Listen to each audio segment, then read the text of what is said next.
Babalik na naman po ang inyong likod, Dino DMMC.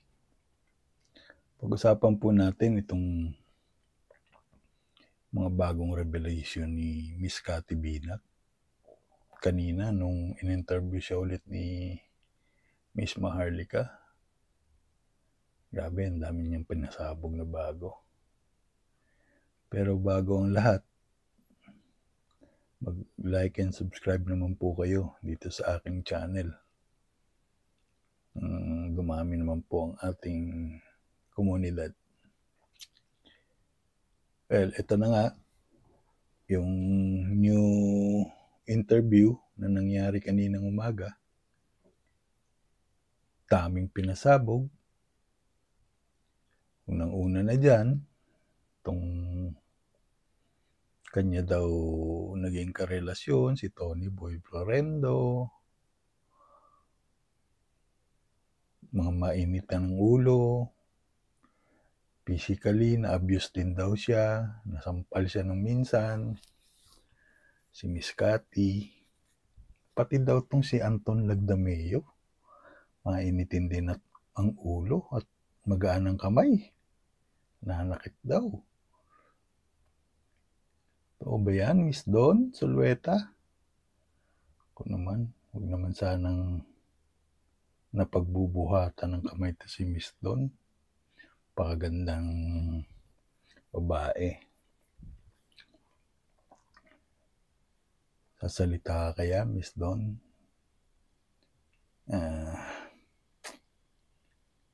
Hangang-hanga pa man din ako sa inyo bilang isang artista. Pero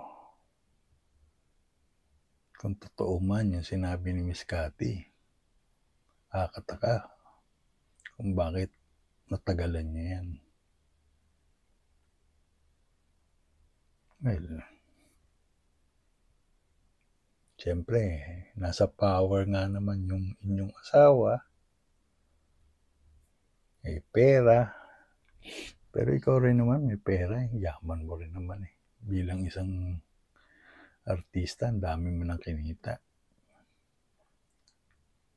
Pera-pera na lang din ba? Sana pasinungalingan nyo yung mga sinasabi ni Miss Cathy. Bakit patuloy kayong nananahimik? Po ba? Ang mga mamamayan, naiinis na, gutom, naghihirap. Tapos kayo, pakuya-kuya-kuy lang dyan. Tahimik lang kayo sa mga aligasyon. Ito namang si Miss Lisa Marcos, di ba may bulong-bulungan na siya ang nagpasok kay Mr. Altenco sa PAGCOR. Kumukolekta raw ng pera, linggo-linggo, coming from PAGCOR, ayon kay Miss Maharlika. And ito naman si Miss Cathy, ang binunyag naman niya, pero si Mr. Altenco ay classmate din nila BBM. Gumagamit din daw ng pulburon. Ano ba yan? Lahat na lang ba sila ganyan? Pati pala yung dalawang anak daw ni Bongbong Marcos gumagamit din. At ang patunay ni Miss Cathy, yung isa sa anak ni BBM, naging barkada ng anak niya. At nahook din yung anak niya. Yun na, mabigat yun na. Biro mo, sarili mong anak, inaamin mo na nahook din sa ganung bisyo. Pero mabuti na lang at nakapagbago na siya. Pero totoo kaya yun?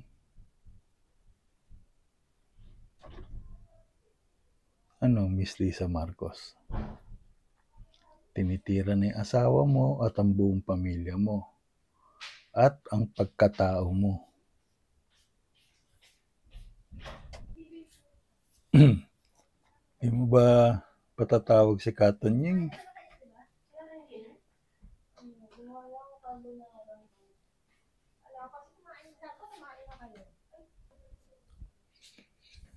Hindi ka ba total, di ba si Katonying naman ang close mo sa mga mainstream media? Katonying. Wala pa bang tawag si Madam? Bay, interviewin mo na. Scoop na naman yan. Buong sambayanan nag-aantay ng kasagutan buhot sa pamilya Marcos. Sana naman ay sumagot na kayo. Isa pa ang may balita kanina at na-interview rin ni Maharlika. Si former PDEA agent na Jonathan Morales. Talo pala siya dun sa kaso niya sa perjury. So isa na rin siyang convicted felon. Grabe, tagal na ng kaso niya pero ngayon ura-uradan lumabas yung desisyon. At talo siya. Ano naman to? Isang form na naman ba to ng harassment, bullying? Kapag kakampi nila, quiet sila. Pero pagkalaban nila, gumagalaw ang kanilang mga galamay.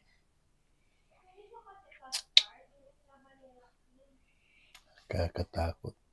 Saan ba tayo papunta, ha? Pilipinas.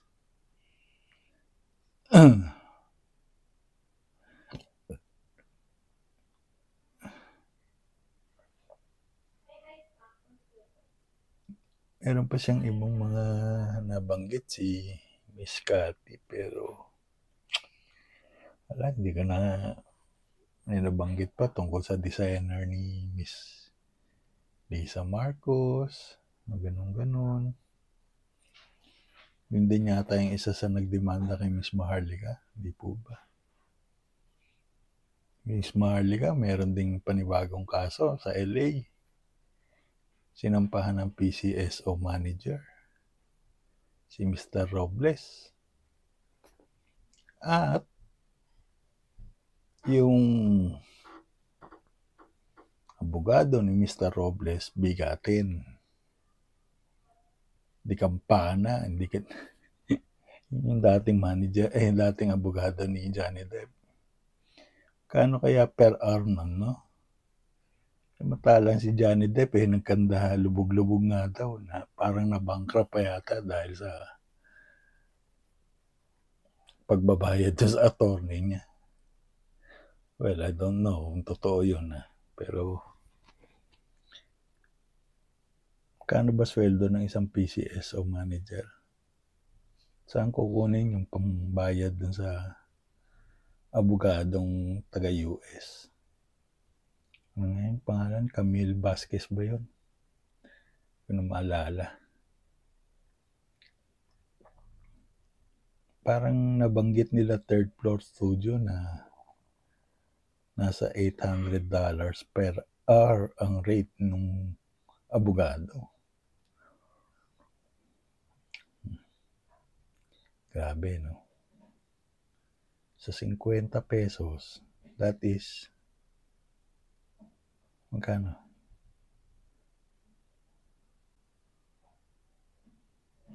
40,000 per hour? Ilang oras kayang kakainin ni Miss Cathy? Ni Miss Camille? Para dun sa kaso niya, no? Ano yun? Pupunta ba dun si Mr. Robles every hearing? Gastos yan.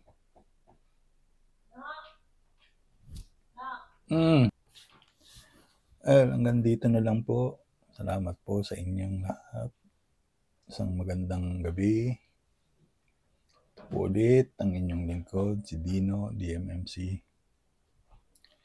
Please like and subscribe naman po mga kabayan.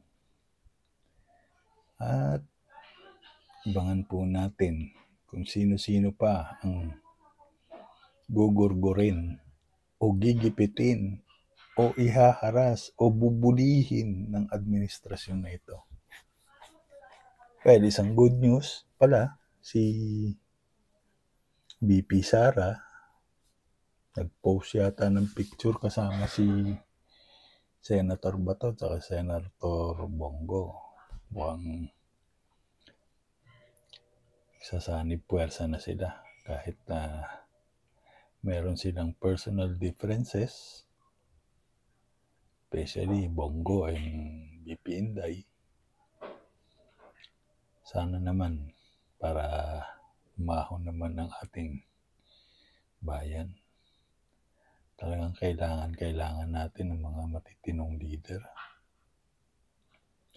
Anyway, nandito na lang. Bye-bye. Like and subscribe.